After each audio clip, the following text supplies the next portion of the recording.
देवकी वसुदेवाचं लग्न चाललेला, लग्न लग्न चालूया, लग्न वगैरे आटोपलं आणि लग्नाच्या नंतर आपल्याकडे ना बीत मिरवायची पद्धत होती अगोदर.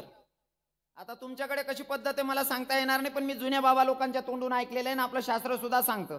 हळद लागल्याच्या नंतर पहिले काय मिरायत, काय म्हणत त्याले, नाही नाही हा आता बरोबर आहे, बरोबर आते उत्तर बरोबर. मी म्हणता का साधूच ना मटोरी गोबो मी याच्या लगीन समजत नाही बाबा.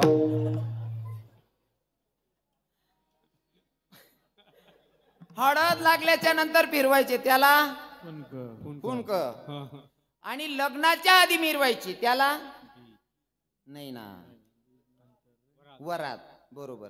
आणि लग्न लागल्याच्या नंतर फिरवायची ती बीद असायची.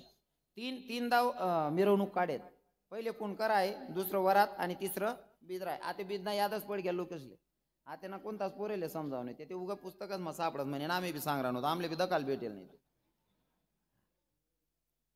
लग्न लागल्याच्या नंतर बीद फिरवत असताना आकाशाची वाणी झाली आणि आकाशाच्या वाणीतून सगळ्यांना एक संदेश दिला गेला, खास करून कंसाला. कंसाला सांगितलं, कंसा अरे ज्या बहिणीच्या लग्नामध्ये तू रथ हाकतोय ना, त्या बहिणीच्या पोटी येणारा 8वा पुत्र तुझा वध करणारा. कंसाला वाटला 8वा पुत्र वध करणारा, माझ्या बहिणीच्या पोटी येणारा 8वा पुत्र माझा वध करणार आहे. असं करतो, बहिणीलाच मारतो, मग 8वा पुत्र बी नाही आणि आपला दुश्मन बी नाही. हातामध्ये खडग घेतलं आणि देवकीवर चालून गेला. आमच्या संतांचं गोड प्रमाण आहे, घेऊन या खडग हा मारा या धावला, अरे घेऊन या खडग मारा या धावला, घेऊन या खडग हा मारा या धावला, घेऊन या खडग मारा या धावला, घेऊन या खडग हा मारा या धावला, घेऊन या खडग हा मारा या धावला, घेऊन या खडग हा मारा या धावला, घेऊन या खडग हा मारा या धावला. हात तो धरीला वसुदेवे, हात धरीला वसुदेवे, हात धरीला वसुदेवे, हात धरीला वसुदेवे, हात धरीला वसुदेवे, हात धरीला वसुदेवे, घेऊन या खडग हा मारा या धावला, अरे घेऊन या खडग मारा या धावला, घेऊन या खडग हा मारा या धावला, अरे घेऊन या खडग मारा या धावला, घेऊन या खडग हा मारा या धावला, घेऊन या खडग हा मारा या धावला, घेऊन या खडग हा मारा या धावला, घेऊन या खडग हा मारा या धावला. हातात खडग घेतला, देवकीवर चालून गेला. पर वसुदेवाने हात धरला, सांगितलं, कंसा अरे मारतोय कोणाला? म्हणले मा बहिणीला, कारण तिच्या पोटी येणारा 8वा पुत्र माझा वध करणार आहे. वसुदेवाने सांगितलं, तुझ्या बहिणीच्या पोटी येणारा 8वा पुत्र तुझा वध करणार आहे, मारतोय तुझ्या बहिणीला, पण आता तुझ्यापेक्षा माझा अधिकार जास्तच आहे. म्हणले कस काय? अरे आमचं लग्न झालंय, तू कन्या दान केलेली आहे आणि दान केलेल्या वस्तूवर तुझ्यापेक्षा माझा अधिकार जास्त आहे. आता मी महिला मातांना विचारतो, दान केलेल्या वस्तूवर आपला अधिकार असतो का? जर समजा तुम्ही एखाद्या ब्राह्मणाला गाय दान केली, गाय दान केल्याच्या नंतर दूध द्याल तुम्ही जातस का? पेमेंट लिहाल तुम्ही जातस का? दान करायगे म्हणजे करायगे, बरोबर आहे ना? हा ध्यानला या एकजात बहिणीसो. आता कथा जर राहिनी तुम्हाला गाव मा कथा मा जर सप्तधान्य मागाडली ना तुम्हाला पाहिजे, तुम्ही सप्तधान्य दान कर दे ना, दान करा नंतर तुम्ही विचारतास का महाराज खाय घ्यात का पडेल आमने दाय? काही संबंध नाही, दान करायगे विषय संपी घ्या ना, आपला अधिकार नाही ना, पक्क आहे ना बहिणीसो मायच्या. दान केलेल्या वस्तूवर आपला अधिकार नाही ना. मग आपल्या हिंदू धर्मामध्ये पद्धत आहे आणि प्रथा आहे, आपण लग्न केल्याच्या नंतर कन्यादान करतो. तुम्हाकडे बी कधी पद्धत बाबाजी शेना कन्यादान करतस ना तुम्हाकडे? मी तेवढ्यांसाठी विचारली राहणू, कारण दोंडायचा ते नीतपर्यंत येणं आणि तो काय 12 कोस जावानंतर भाषा पद्धत प्रथा चेंज व्हायचा विचारली बरोबर. जनक राजांनी राज परिवार बघितलं, राजाची सून बनणारी पोरगी सीतामय्या. राजघराणं बघितलं, जगाच्या मालकाची पत्नी आहे, राजाची सुना, तरी सुद्धा तिला 14 वर्षाचा वनवास आहे महाराज. जनक राजान पार कधी नेली ती. हा, म्हणून या गोष्टी आपण समोर घेतल्या पाहिजे. आणि पुरुष ना मायाशले बी सांगत, तुम्ही जर तुमना नवरा तुमले एक बी शब्द बोलेल नाही व्हाव, किंवा तुमना बाप तुम्ही मायले एक बी शब्द बोलेल नाही व्हाव, नक्की तुम्हाला जवाईन करते ती अपेक्षा ठेवा. आणि जवळशले बी सांगत, सासू बोल जाई तवलं गुणीतला चौघाल्या धंदा बी नका करत जावं. हा, आबरूदार माणूस कसा लिहितलं चौघाले, सासू येईन विचारी ना आपले मन आणले का ब मारा असं. हा बाय बार विठ्ठल विठ्ठल विठ्ठल विठ्ठल विठ्ठल विठ्ठल विठ्ठल विठ्ठल विठ्ठल विठ्ठल. वसुदेवाने सांगितलं, तू कन्या दान केलेला आहे ना, दान केलेल्या वस्तूवर तुझा अधिकार नाही, ती माझी पत्नी आहे. तुला वाटतंय आमच्या पोटी येणारा पुत्र तुझा वध करणार आहे ना, काळजी करू नको, माझ्या येणारा प्रत्येक बाळ तू ह्या ताब्यात देतो, पण माझ्या पत्नीला मारू नको म्हणला. आता कंसानं दोघं नवरा बायकोंना बंदीखान्यामध्ये बंद केलेलं आहे. आता तुम्हाला हेही सांगेल, भगवंतानं लिहिलेलं जर नशीब असेल तर ते आपण चुकवू शकत नाही. नानाश्री काय मत आहे तुमचं? आपण ते चुकवू शकत नाही. हो, नशिबाचा खेळ कोणाला चुकलेला नाही. या आपले जुन्या म्हातारे आहेत ना, मी जुन्या बाबा लोकांच्या तोंडून ऐकलेलं आहे, जी नशीब लिहिणारी देवी असते का, तिचं नाव काय होतं? महिला माता असले भारी माहित असते कोण? सटी. बरोबर आहे ना, सटी नशीब लिखस, आपली भाषा मा टाकलिकस. बरोबर आहे ना. मग सगळे देव रावणाच्या ताब्यात होते, सगळे देव रावणाच्या बंदीखान्यामध्ये बंद होते, आणि सटी नशीब लिहायला गेली एका लेकाचं, जन्माला आलेल्या बाळाचं नशीब लिहून आली. आणि लिहून आल्याच्या नंतर सटी मध्ये येत होती आणि रावण हातात चापका घेऊन फिरत होता. रावण फिरत होता, सटी घाबरायला लागली, कारण सगळे देव रावणाच्या ताब्यात आहे आणि मी सुद्धा त्याच्या ताब्यात आहे, न विचारता गेलेली. आता हा काय बरी गत्ता करणार नाही. बोलू नका दादा, बोलू नका मायबाप. आता हा काय बरं करणार नाही. घाबरत होती सटी, अशी लटलट करत होती रावणाला बघून, कारण हा प्रश्न करेल, आता याला उत्तर द्यायचं कसं. रावणानं बघितलं, सटी कुणाक गेलती, म्हणले एक बाळ जन्माला आलं आणि त्याची नशीब लिहायला गेली होती. म्हणे तू नशीब लिहिते? म्हणे हो. रावण खदा खदा हसायला लागला, म्हणले तू नशीब लिहिते? म्हणले हो. सांग म्हणले माझ्या नशिबात काय? सटी म्हणे याला जर खरं खरं सांग दे ना, हा आपले काही सोडणार नाही, आणि जवळजवळ खरं बोलेल. बराच लोक पचत नाही.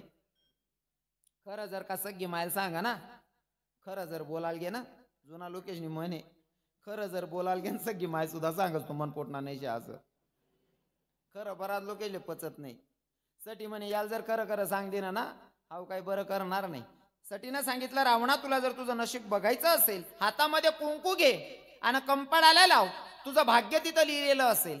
आता रावणानं तसं ऐकलं, हसत होता, टिंगल म्हणून केलं, हातात कुंकू घेतला, कंपाळाला लावला, आणि लावल्याच्या नंतर तिथं लिहिलं होतं की रावणा अजराजा, अजराजाच्या पोटी दशरथ राजा, आणि दशरथ राजाच्या पोटी येणारा प्रभू रामचंद्र तुझा वध करणारा, प्रभू रामचंद्र तुझा वध करणारा. ऐकल्याच्या नंतर रावण पुन्हा हसायला लागला. रावण म्हणतो अजराजा, अजराजाच्या पोटी दशरथ राजा, दशरथ राजाच्या पोटी येणारा राम माझा वध करेल, त्याच्यापेक्षा अजराजाला संपवतो. दशरथही नाही आणि रामही नाही.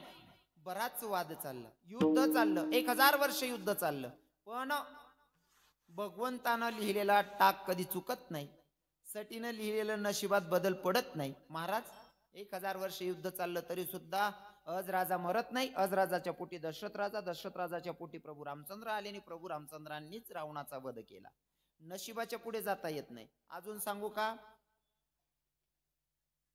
विठ्ठल विठ्ठल विठ्ठल विठ्ठल विठ्ठल विठ्ठल विठ्ठल विठ्ठल.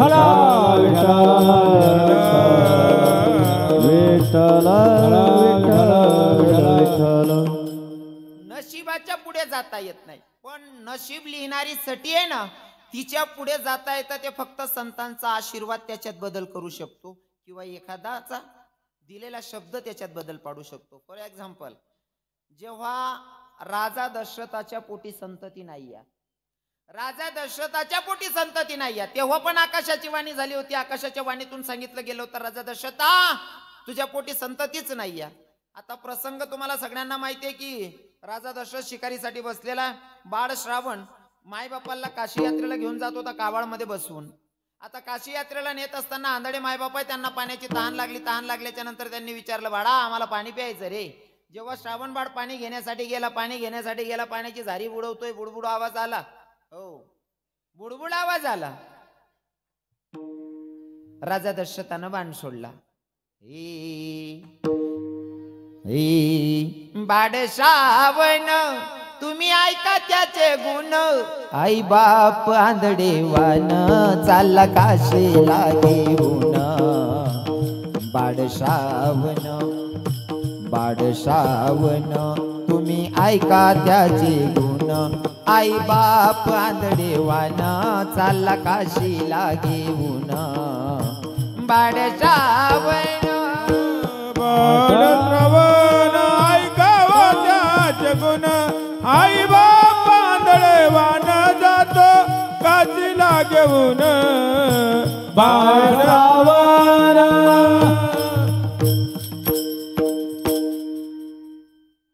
आंधळ्या मायबापांना घेऊन जात असताना पाण्याची तहान लागली. पाणी घेण्यासाठी गेल्याच्या नंतर झारीचा आवाज आला. झारीचा आवाज आल्याने श्रावण बाळला बाण लागलेला आहे. मृत्यूशी झुंज खेळतोय. हो, समोर मौत काय बोलतात त्याला, समोर आता मी मरणार आहे प्रश्नचिन्ह. आणि तशा प्रसंगाला राजा दशरथ आले. विचारणा केली, सगळी हकीकत सांगितली. पण श्रावण बाळने सांगितलं की माझे मायबाप पाण्या वाचून त्रासलेले, तुम्ही त्यांना पाणी पाजून या म्हणला. पण सांगू नका की तुमच्या पोरावर काय बीतलेली म्हणून. आता इकडनं राजा दशरथ गेला. तुम्हाला कथा भाग माहिती म्हणून मी जरा शॉर्टकट सांगतोय. पाणी पाजायला गेला, पाणी पित नाही म्हणे. तू जोपर्यंत बोलत नाही पाणी पिणार नाही. तेव्हा दशरथ राजानं सांगितलं, म्हणले मी तुमचा मुलगा नाही या. मी राजा दशरथ आहे. तुमचा मुलगा माझ्या हातून बाण लागला आणि मरण पावला.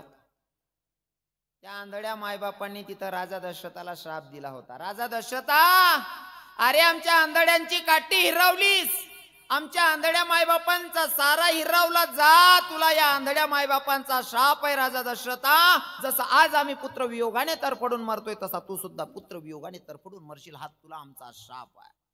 दादा, अगोदर आकाशाची वाणी झाली होती की राजा दशरथाला पुत्र प्राप्तीच नाहीये. पण कधी कधी एखाद्याची बद्दुआ सुद्धा आशीर्वाद मध्ये बदलते. विठ्ठल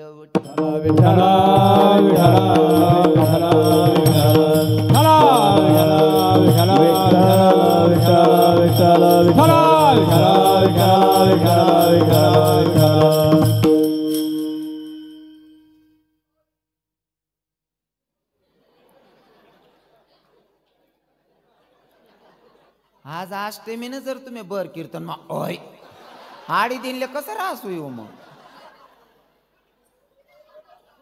हो म्हणा. बापरे, आज अष्टमी ना भाऊ.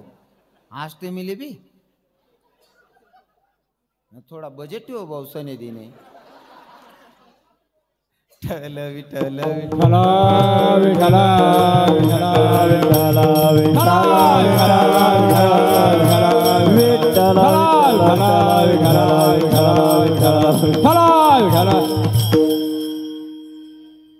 आपण हिंदू धर्मात, मला माहिती आहे इथं बऱ्याच लोकांचा उपवास असेल, ज्यांचा नसेल त्यांना सांगतो उपवास केला पाहिजे. आपण हिंदू धर्मात जन्माला आलोय, उपवास करायला पाहिजे. एकादशा 24 एकादशा करायला पाहिजे. अष्टमी धरायला पाहिजे. नरसिंह जयंती धरायला पाहिजे. जे महत्वाना जे 28 29 उपवास आहेत तेवढा तरी करायला पाहिजे. बाकी ना सांगतो महाराज मागाय भूकेच नाही राहावा. ओ आप्पा, दोन्ही टाइम फराळ करत जाय पण एकादशी धरत जाय रे काका. पण बाकी ना इथलं डोकं उठा ना महाराज साबुदाना काय नाही अशी डायरेक्ट अशी बटेल निघत होय जा पोटमा. मग बगर का जाय भाऊ, बगर का पोटमा अशी टोचावस. तू असं कर रे, रोगारने खीर बनाईन पिले. अवघड आहे बुवा. पण आजचा दिवस चांगला आहे. आज अष्टमी, सगळ्यांचा उपवासच असेल ना महाराजची. चांगलंय.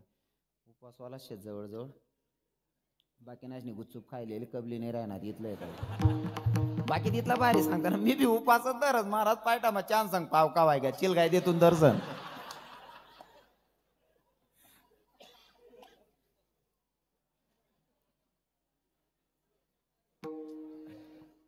वसुदेवाला वाटलं तुम्हाला वाटतंय ना कंसा आमच्या पोटी येणार 8वा पुत्र तुझा वध करणार आहे, एक काम कर, आमच्या पोटी येणारा 8वा पुत्र तुझा वध करणार आहे, आम्हा दोघांना बंदीखान्यामध्ये बंद कर, आमच्या पोटी येणारा प्रत्येक पोरग तुझ्या ताब्यात देतो. महाराज दोघं नवरा बायकोंना बंदीखान्यामध्ये बंद केलेला आहे आणि बंद केल्याच्या नंतर पहिल्यांदा देवकी मातेला गर्भधारणा आहे, पहिल्यांदा देवकी मातेला गर्भधारणा आहे.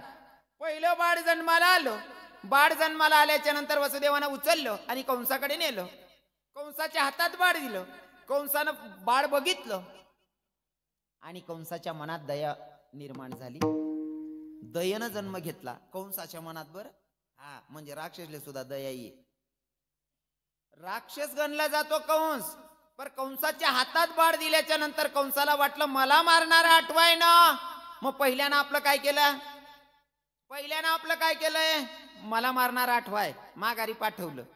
असे 6 मुलं झाली, किती, 6 मुलं माघारी पाठवले. देवले विचारून जोपर्यंत कंस बाल हत्या करत नाही तोपर्यंत मी कंसाला मारू शकत नाही. तुम्हाला सांगतो आपलं कर्म आपलं वाईट आणि चांगलं ठरवतो, लक्षपूर्वक ऐका. देव तुमचं चांगलं करू शकतो पण वाईट कधीच करत नाही, वाईट करायच्या मागे आपलाच हात असतो. बाकी लोक पाप करले तर सोपं धरलेले आहे. ते वै घे ना, एक काम कर, तू काय वै घे ना, चूक जाय गंगावर स्नान कर, बड पाप धुई. मला सांगा गंगा स्नान केल्याच्या नंतर पाप धुतलं जात असेल का माया हो? हा तुमना मते नाही का?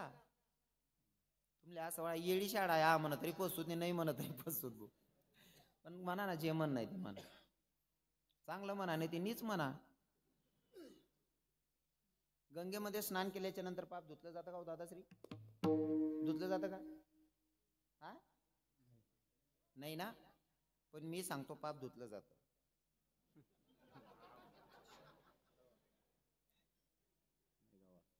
कारण संतांच्या प्रमाणाला धरून चालावं लागेल ना. आमचे संत सांगतात वाचे म्हणता गंगा गंगा सकड पापे जाते भंगा. जर का नुसतं मुखाने गंगा गंगा म्हणल्याच्या नंतर पाप नाहीसं होत असेल तर मग पाप धुतलं जात नसेल का? स्नान केल्याच्या नंतर पाप धुतलं जातं, पण जसं चालत असताना सावली आपलं साथ सोडत नाही तसं आपलं कर्म सुद्धा आपली साथ सोडत नाही. पाप धुतलं जातं हे जरी खरंय, पण त्या गंगामा जाईन आपण दोईहूनच बोकोनच लगीन मा सोनं चोरेल, कोण पोत सापडवलं ती उपाट देईल. तुमले नाही सांग राहून बहिणी तथा नाही आहे. एखाद्या कानमानं पड जायला त्यावर पार्टी द्यावा ना, नाही बिन मन नाही द्या बिन त्यावर. तीर्थक्षेत्रावर जाईन जर स्नान करी उन्हात पाप धुतलं जातं, मान्य आहे मला, पर ते पाप धुतलं गेल्याच्या नंतर ते गंगामा ते पाप जमा व्हायला रास आणि पुन्हा बाष्पीभवनाद्वारे ढगाड वरती घेऊन जातात ढग, आणि ते ढग मा बड पाप वर जास आणि ते वर तैन बरोबर जाणते आणि 10 बासवर पडस ते लगे. म्हणजे कर्म तुमची साथ सोडत नाही, माणसाचं पाप माणसाला सोडतच नाही, कोणत्या ना कोणत्या रीती आपल्याला भोगावं लागतंय ते. हा पर इथं कंसाला वाटलं, सॉरी जगाच्या बालकाला वाटलं की जोपर्यंत कंस बाल हत्या करत नाही तोपर्यंत मी याला मारणार नाही. कंसानं 6 पोरं सोडली दादासाहेब, 6 पोरं मारली नाही. वास्तविक पाहता पोरं मारायची होती, पण 6 पोरांवर दया दाखवली. कोणी? कंसानी. बाबाजी कंस कोण होता? राक्षस. राक्षसले सुद्धा दया उनी पहिला 6 पोरे मारत नाही त्याने. आता मला सांगा आजचं अष्टमीचं कीर्तन आहे, कंसले कोणी चांगलं म्हण राय ना का? कोणीच नाही. तुम्हाला मग कोण चांगलं म्हणणार शे का? मग मी वायबार आहे का मी चांगलं म्हणत होते? कुठं तरी कंस परवडला. कंसानं बहिणीचे 6 पोरं मारली, म्हणून आज कंसाला आपण शिवी देतोय, वाईट म्हणतोय. पण तुम्हाला माझा प्रश्न असेल, कंसाने लेकराला जन्माला येऊ दिलं आणि मग मारलं. आपण बऱ्याच बहिणीशने पोटमान पुरी माट टाक्यात, मग कंस चांगला का आपण? दका बहिणी तुम्हाला विचारा, मी काय गरीब माणूस सांगतो तुम्हाला. आतापर्यंत जे झालं ते विसरून जा माया हो. आजच्या नंतर एक गोष्ट लक्षात ठेवा, बाल हत्या केलेली बाई जर असेल ना, ज्या बाईनं गर्भपात केलाय त्या बाईच्या हातचं पाणी प्यायचं सुद्धा पाप लागतं बरं. म्हणून बाल हत्या करू नका. जे वय घेते जाऊ द्या, पण यांना पुढे गोष्ट ध्यानमा ठेवानी. ज्या बाईनं बाल हत्या केली तिच्या हातचं पाणी पिणं सुद्धा पाप आहे. म्हणून बाल हत्या करू नका. बाल हत्येपेक्षा मोठं पाप कोणतं नाही. कंसानं जर का बाल हत्या केली नसती तर कृष्ण भगवंत सुद्धा मारत नव्हता कंसाला. देव सुद्धा काय करत नव्हता. नारद महर्षींना पाठवलं. नारद महर्षींना सांगितलं, महर्षी कंसाला मारण्यासाठी मला अवताराला यायचंय, पण जोपर्यंत कंस बाल हत्या करत नाही तोपर्यंत मी त्याचं काही करू शकत नाही. मग त्याच्या हातून बाल हत्या घडली पाहिजे. नारद महर्षी गेले कंसाकडे. नारद महर्षींनी सांगितलं, कंसा काय चाललं? काय नाही म्हणले, स्वामी अगदी मजेत. महर्षी अगदी मजेत चाललेल्या. म्हणले देवकीचे पोरं काय नाही खेळतायत, 6 लेकरं मारली नाही. म्हणले मला मारणारा आठवाय पहिल्या 6 लेकरांनी माझं काय केलं? वेड्या येतं का? म्हणले कंसा वेड्या झाला काय? अरे देवाचं कालचक्र गोला. पहिलाही आठवा येऊ शकतो, तिसराही आठवा येईल, चौथाही आठवा येईल, 6वाही आठवा येऊ शकतो.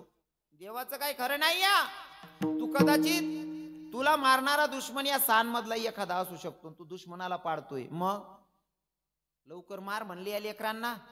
कंसानं देवकीचे 6 पोरं मारली. किती? 6 पोरं मारली. बरोबर सांग राय नका मी. मग देवना अवतार कितवा होता? जन्म कितवा होता? मग 7वाना कस काय करणं पडेल? महाराज मंडळी बोलू नका. महिला माता तुम्ही सांगा कितला पोरे मारा होतात? 7 6. 7वाना तपास करा ना पोटे. 6 पोरं मारली. 7व्यांदा गर्भधारणा. आणि 7व्यांदा गर्भधारणा आहे. मालकाला वाटलं की कंस मला कोणत्याही पद्धतीत मारू शकतो, म्हणून तिथून गर्भातून काढलं, उचललं आणि तिथून उचलून कोणाच्या उदरात सोडलं? रोहिणीच्या उदरात सोडलं. म्हणजे 7वा बलराम. आणि आता 8व्यांदा गर्भधारणा. विठ्ठल विठ्ठल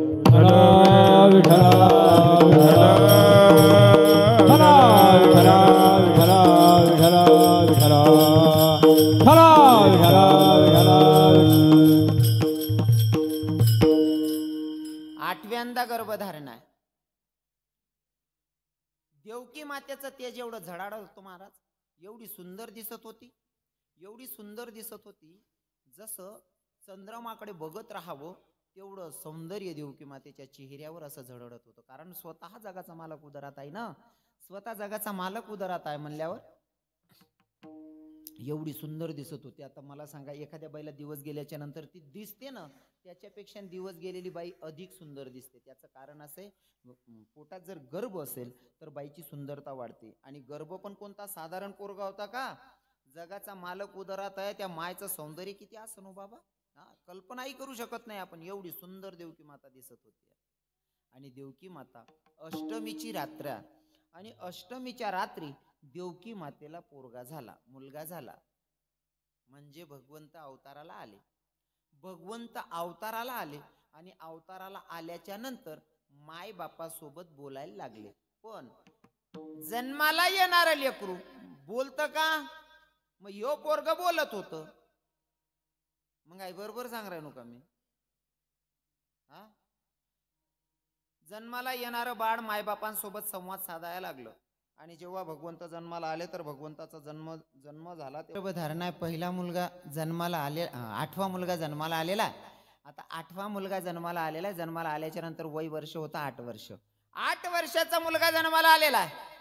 आई बाबा सांगायला लागले, बाळा अरे तू 8 वर्षाचा जन्माला येतोय, मायबापांसोबत संवाद साधतोय, लोकांना खरं कसं पटेल? लोकांना खरं पटलं पाहिजे, त्याच्यासाठी तुला लहान व्हावं लागेल. बाबा मी लहानच होणार आहे, पण मी लहान असताना तुम्हाला जो संदेश द्यायचा आहे तो सांगता येणार नाही, म्हणून मला बोलकं व्हावं लागलं, मोठा जन्माला यावं लागलं. म्हणले बाबा मला जर इथं ठुलं ना तर हा दुश्मन मला मारल्याशिवाय राहणार नाही. मग काय करा? मला इथून उचला आणि कुठं न्या? नंदाच्या घराला,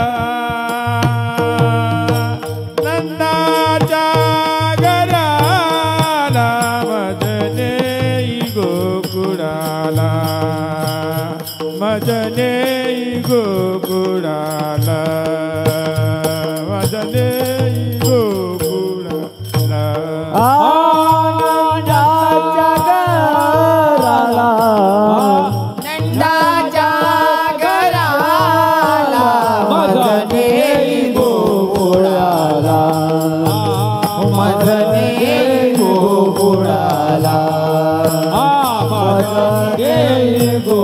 गोकुळाला माया उपजली ते हा इथून उचला आणि कुठं न्या मला नंदबाबाच्याकडे न्या म्हणले. पर जेव्हा भगवंत जन्माला आले मायबापांसोबत संवाद साधत होते तेव्हा परिस्थिती अशी होती की मायबाप बंदी खाण्यामध्ये हातापायामध्ये बेड यायचा. स्वतः जगाचा मालक जन्माला यायच्या आधी मायबापांच्या हातापायामध्ये बेड्या होत्या तरी सुद्धा त्यांची सुटका करू शकला नाही. म्हणजे कर्म माणसाची साथ सोडत नाही हे मला सिद्ध करायचं. स्वतः जगाचा मालक आहे त्याच्या मायबापांच्या हातापायामध्ये बेड्या येतं. जोपर्यंत भगवंत जन्माला येत नाही तोपर्यंत हातापायामध्ये बेड्या आहेत, बंदीखान्यामध्ये बंद आहेत बाबा. पण भगवंत जन्माला आले आणि जन्माला आल्याच्या नंतर भगवंताचं दर्शन झालं. भगवंताचं दर्शन झाल्याच्या नंतर हातापायाची बंधन गळाली.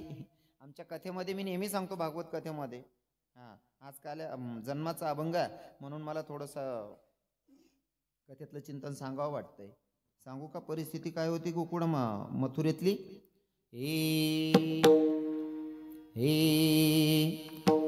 हे खुल गई सारे ताले वो क्या बात हो गई. खुल गई सारे ताले वो क्या बात हो गई.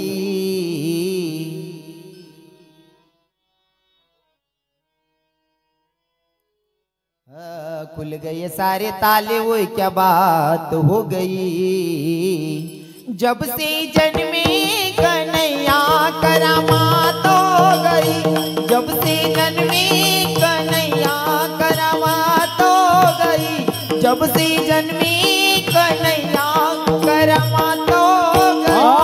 जैसे जन्मे कन्हैया करामात हो गई. जैसे जन्मे कन्हैया करामात हो गई. सारे ताले वो क्या बात हो गई. खुल गए सारे ताले वो क्या बात हो गई. जब से जन्मे कन्हैया करामात हो गई. जब से जन्मे कन्हैया करामात हो गई.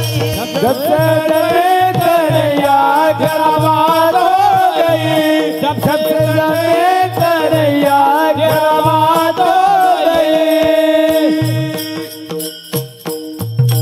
हातापायाची बंधनं गडाली. हातापायाची बंधनं गडाली. आता भगवंताला सांगितलं बेटा लहान हो म्हणले आता तुला नेतो आम्ही नंदाच्या घरी. आता भगवंताला पाठीमध्ये बसवलं आणि बसवल्याच्या नंतर लागलेले कुलूप होती ना सगळी तुटली महाराज. आता जगाचा मालक आलेला आहे तो वसुदेवानं भगवंताला उचललेला. नाका तोंडात पाणी जात होतं. आठवत होत ना बाबा आपण नाही मी कथा चाची चेंदेना बरोबरी नो बारास. नाका तोंडात पाणी जात होतं तरी सुद्धा पोराला वाचवायचं. पण अगोदर तर पाणी नव्हतं जमुनाजीमध्ये. पण जेव्हा कन्हैयाला घेऊन वसुदेव निघाले ना तर एवढा पूर आला. पाणी वाढत होतं. कमरेचं पाणी गुडघ्याचं पाणी कमरेचं पाणी छातीत नाही नाका तोंडात जाईल अशी परिस्थिती झाली. मग एवढं जमनाजीला जर का भाड येत होती याचं काय कारण होतं. महाराज मंडळी कोण बोलू नका महिला माता तुम्ही सांगा माया जमनाजीलीतलं पाणी वाढी राहील तर काय कारण होतं बरं कोण जाण. आणि आमले माहित राहतो तुला कशाला धडकावतो तू आडे ते बी खरं आहे ना. मग जमनाजीला एवढं पाणी येत होतं त्याच्या मागचं कारण असं आहे की जमनाजीला सुद्धा भगवंताचं दर्शन घ्यायचं होतं. जमनाजीला एवढी भाड येत होती ना त्याच्या मागे कारण असं होतं पाणी वाढत होतं कारण भगवंताचं दर्शन घ्यायचं होतं. आणि कृष्ण भगवंतासोबत जमनाजीचे डबल नाते सांगितलेत कथेमध्ये. एका ठिकाणी जमनाजीचं आणि कन्हैयाचं नातं पती पत्नीचं नातं सांगितलंय आणि एका ठिकाणी सासू आणि जावयाचं नातं सांगितलंय. आणि सासू पहिले जवाईना पाय पडे. जवाईना पाय इथला साठी पडे सासू तो पोरी कमी होत्या आणि पोरे जास्त होतात म्हणणं समजी राय ना. पोरी जास्त पोरे कमी होतात मनीषीन पोरी सहज भेटी जायत मनीषनी करले जाऊ बाकीना बाच असणार ते रावण्या करत करले गो नको बारी बरू 3 पोरी येत एक ते करले वागाय जाय ना घर मग असा रावण्या करत. आते पोरा 15 वरीस नाही नका तोच पाहिनच बहीण पाहुणा सुरू करत धकरे पोर दिदीस मन घर नाही हो तुम ना घर म्हणे देवा दिदेर भाऊ नको राज नको नाही मोठा दक्षू पैसा आला तर वापा दिदे रे, नाही ते तमाशा होई जाई रे. हो काका दिन मोक्या होय रे, आय घर न सोडून पैतान पाठ लागणं पडी रे आप्पा. पहिली मर्यादा होती महाराज, सासू आणि जावायचं नातं. म्हणून जमुनाजीला पाणी वाढत होतं दर्शन घेण्यासाठी. माझ्या भगवंताच्या लक्षात आलं, जर का मी आता दर्शन दिलं नाही तर माझ्या बापाच्या नाकातोंडात पाणी जाईल. म्हणून नाकातोंडात पाणी जाईल म्हणून काय केलं, थोडा अंगुष्ठा बाहेर काढला आणि थोडं पाण्याला स्पर्श केला, म्हणजे जमुनाजीला दर्शन दिलं. आणि दर्शन घेतल्याच्या नंतर जमुनाजी दबंगली. दुबंगली म्हणजे काय हो, इकडचं पाणी इकडे आणि इकडचं पाणी इकडे, म्हणजे मध्येच रस्ता सोडलेला. हा, आणि मध्येच मार्ग निघालेला आहे. वसुदेवानं भगवंताला नेलेला. आता भगवंताला नेऊन गोकुळामध्ये आणलेलं आहे. आणि गोकुळामध्ये आल्याच्या नंतर यशोदेला मुलगी झालेली आहे. यशोदेला मुलगी झालेली, तिथं मुलगीच्या जवळ मुलाला ठेवलं वासुदेवानं.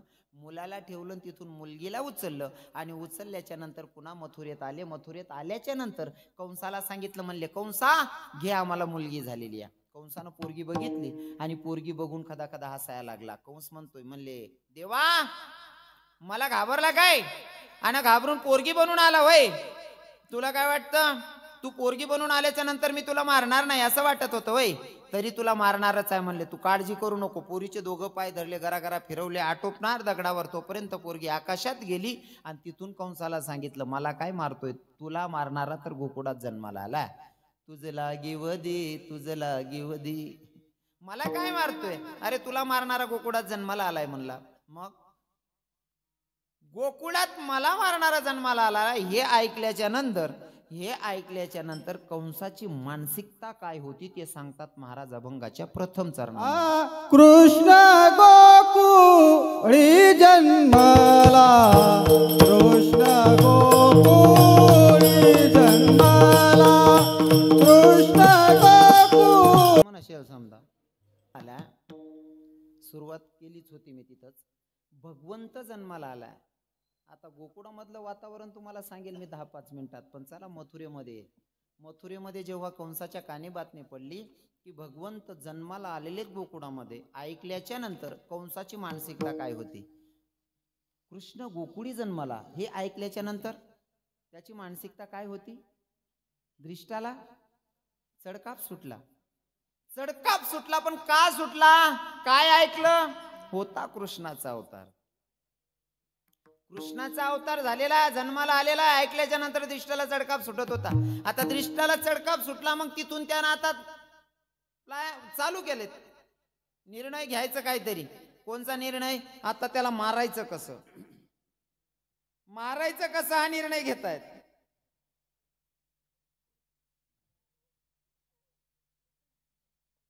ज्या दिवशी आपलं मरण आहे त्या दिवशी आपला बापही आपल्याला वाचू शकत नाही. पण ज्या दिवशी मरण नाही त्या दिवशी दुश्मनानं ठरवलं तरी माणूस मरत नाही. बरोबर आहे की नाही, बरोबर आहे ना. ज्या दिवशी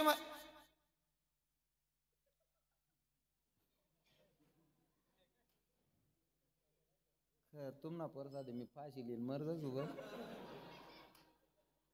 मी जीव तोडी सांगत मधमच किडा पाठ देतच काय बी.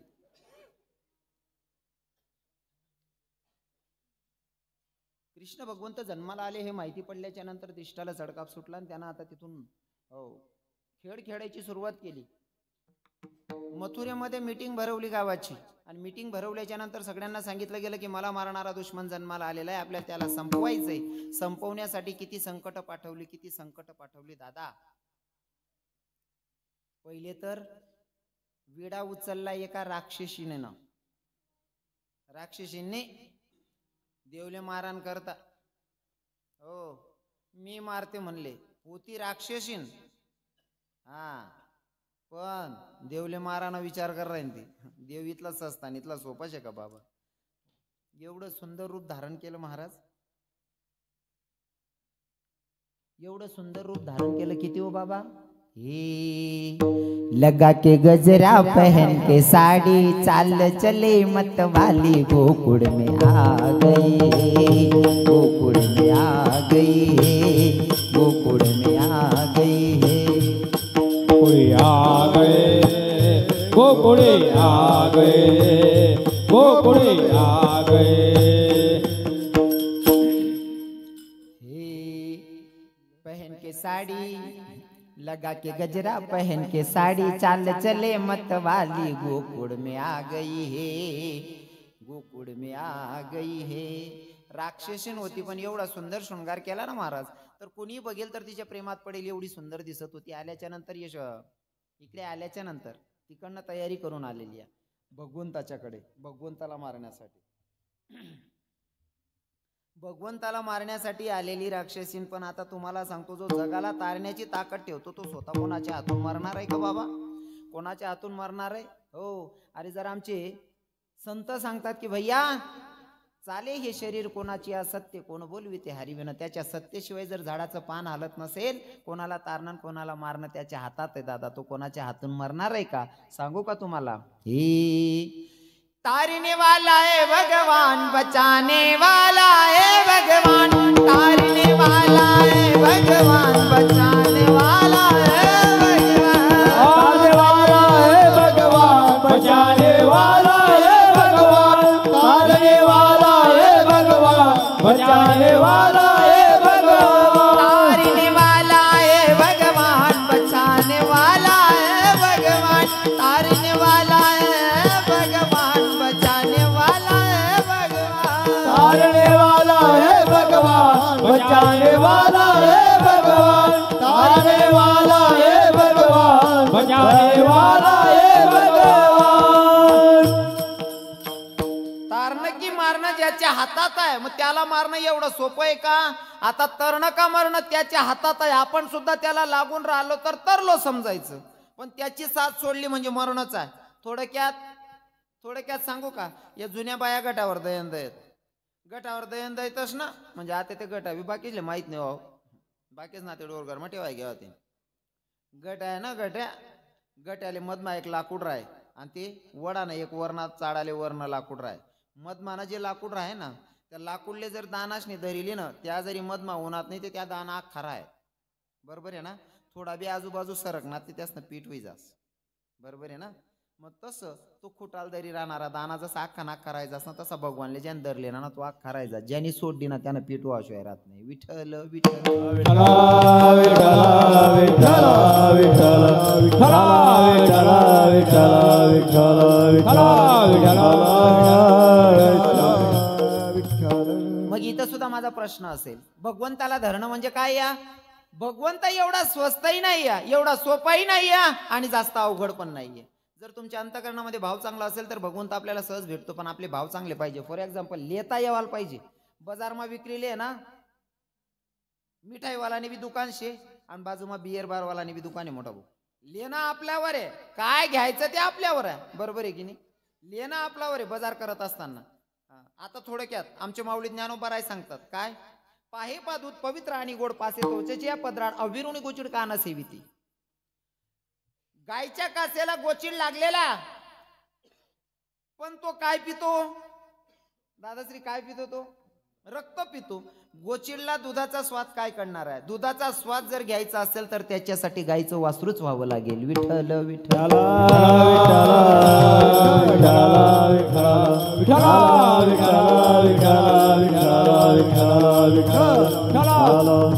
मथुरेमध्ये भरपूर खेळ चालले आहेत, पण इकडे आता गोकुळामध्ये भगवंताचा जन्म झालेला आहे. मला सांगा, भगवंताला पाहणारा पहिलं व्यक्ती कोण?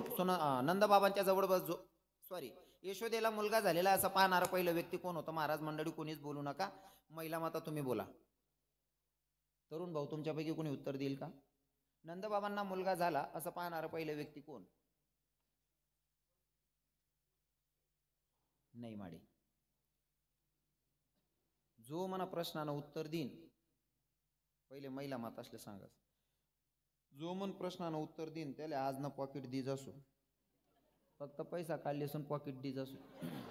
आम्ही इथला येडा का द्याल? नंदबाबांच्या घरी यशोदा मैयाला मुलगा झाला असं पाहणारं पहिलं व्यक्ती म्हणजे नंदबाबांची बहीण सुनंदा. सुनंदानं बघितलं आणि सुनंदाने बघितलं की माझ्या वहिनीला मुलगा झालेला. नंदबाबा बाहेर गेलेले. सुनंदानं आवाज द्यायला सुरुवात केली. आता ते ब्रज भाषा तिकडची नाही का, आपल्याकडची हिंदीमध्ये आणि तिकडच्या हिंदीमध्ये पण फरक आहे. आपल्याकडची भाषा वेगळी आणि तिकडची ब्रज भाषा वेगळी. आता नंदबाबांनी सुनंदानं आवाज द्यायला सुरुवात केली. नंद भैया नंद भैया का हुआ सुनंदा कहाँ चिल्ला रही हो? नंद भैया तमें लल्ला भैयो, नंद भैया तमें लल्ला भैयो, नंद भैया तमें लल्ला भैयो. नंदबाबांनी ऐकल्याच्या नंतर मला मुलगा झाला, नवरत्नांचा हार काढला, सुनंदाच्या गड्यात टाकला. सुनंदाच्या गड्यात नवरत्नांचा हार टाकला. नंदबाबा घराकडे येत होते. सगळे लहान लहान लेकरं उभी होती. त्या लेकरांनी नंदबाबांना उभं केलं. नंद भैया का जा रहे? नंदबाबा का जा रहे हो? कछु नहीं भाई, लाला हुआ है, लाला देखने जाना है. लाला देखना है जी? तो लाला ऐसे थोड़ी नहीं देखना है. तो नंद बाबा अगर लाला देखना है तो नचनो पडेगो. नंद बाबांना मुलगा झाला तेव्हा नंद बाबांची वय किती होती? नंद बाबांना मुलगा झाला तेव्हा नंद बाबांची वय काय होती? नाही सांगा का तुम्ही असं धरलेले उदळ दिल निधी बिलेन बुगलाय पेक देऊ. काहीच नाही ना, हाल बी नाही चाल काय का हालिंग ना चालिंग काय की पोम पोम करीन चाललाय ना तुम्ही, काहीच बोलतच नाही तुम्ही. नंद बाबांना जेव्हा मुलगा झाला तेव्हा नंद बाबांची वय होती 90 वर्ष आणि 90 वर्षाच्या वयामध्ये नंद बाबांना मुलगा झालेला. नंद बाबांना मुलगा झाला आणि मुलगा पाहण्यासाठी नंद बाबा जात होते. बारक्या पोरांनी बघितलं. ए पोराव, नंद बाबा जात होते पोराला बघायला, तोपर्यंत बारक्या पोरांनी अडवलं गल्लीतल्या. म्हणले बाबा कहा जा रहे हो? कछु नहीं भैया, लाला देखने जाना है. बाबा अगर लाला देखना है तो आपको नचनो पडेगो. नंद बाबा म्हणे भाऊ 90 वरीसना म्हातारा आहे मी, नाचावंच लागेल. आणि असं नाही नंद बाबा आपको शृंगार करणं पडेगो. म्हणजे 90 वर्षाच्या वयात शृंगार करायला लावलं. हे कथेचं चिंतन सांगतोय बरं. आई म्हणा करणं नाही शे, बाकी ना बानट सुरूच नसले ना जरा वेगळं वाटस. तुम्हाला सांगू का, मला एवढे प्रश्न असतात लोकांचे, महाराज बाकी ना महाराज जरा वेगळा राहता साव महाराज असा का बरा? बराच जणच ना प्रश्न आहे. ज्या वृंदावन फिरी येले त्यासले काही सांगा गरज आहे, पण या डाबरामा झेपणार समुद्र समस्त डाबराले. जर वृंदावन मध्ये गेलात ना तुम्ही तर माझा स्वतः बाकी बिहारी आहे ना, आठवड्यातनं एकदा राधा राणीचा शृंगार करतो. स्वतः कृष्ण भगवंत. तिथले पुजारी कन्हैयाला सुद्धा राधा राणीचा आठवड्यातनं एकदा शृंगार दिला जातो. आणि जिथं राधा राणीचं गाव आहे बरसाना, तिथं बरसाण्यामध्ये आज सुद्धा माझा भगवंत डोक्यावर ओढणी घेऊन स्त्री रूपात उभा राहतो, फक्त भगवंत भक्तांना रिझवण्यासाठी. जर राधा किंवा आपण देवाला रिझवतो, पण देव सुद्धा भक्तांचं मन जिंकण्यासाठी, राधेचं मन जिंकण्यासाठी स्वतः डोकावर ओढणी घेऊन उभा राहतो.